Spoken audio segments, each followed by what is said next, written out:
Olá a todos, meu nome é Guilherme e vou apresentar o trabalho sobre avaliação da ritmogenicidade de fibroses realistas através de modelos computacionais cardíacos, desenvolvido por mim, junto com os meus orientadores Joventino e Rodrigo, dentro do Laboratório de Fisiologia Computacional.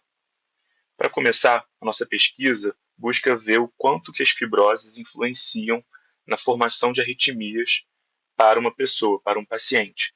Como é que a gente faz isso? Através de um modelo computacional do coração, e o nosso intuito é que esse modelo seja o mais realista possível. A gente sabe que as fibroses são essas estruturas que impedem, que atrapalham a propagação elétrica normal dentro de um coração.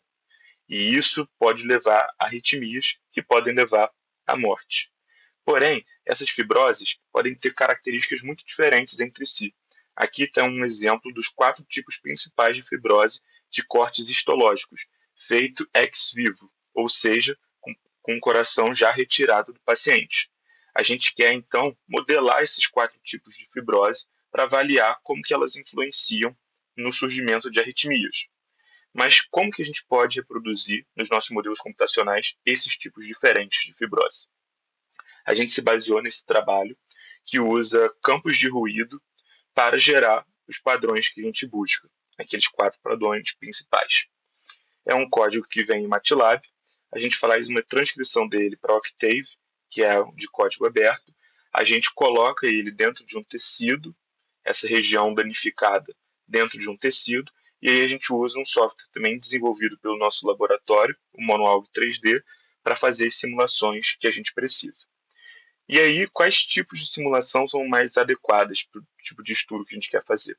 A gente utiliza o protocolo S1-S2, que é bastante conhecido dentro da parte cardíaca, em que tem-se propagação de um primeiro estímulo e depois simula-se uma extrasístole, ou seja, um estímulo extra em uma área.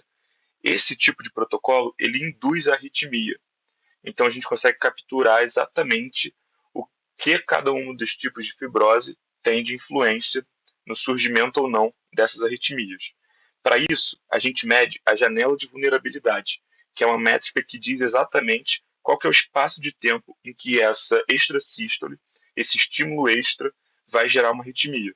Se o estímulo vier antes da janela de vulnerabilidade, ele simplesmente é bloqueado e não se propaga. Se ele vem depois da janela de vulnerabilidade, ele se propaga, mas não surge uma arritmia.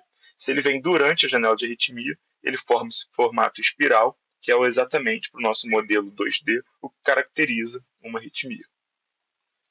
Aqui tem uns frames de como é que foram as simulações, algumas das simulações, um exemplo das simulações que a gente fez. Então, já de cara, é possível ver como que os diferentes tipos de fibrose geram padrões diferentes de espiral, e o que já caracteriza uma questão importante do como que cada um desses tipos influencia de uma maneira diferente no surgimento dessas arritmias.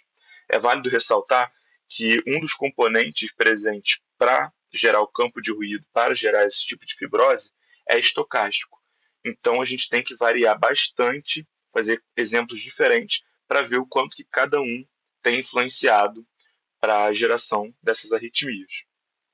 Aqui tem um pouco dos resultados que a gente já obteve até agora.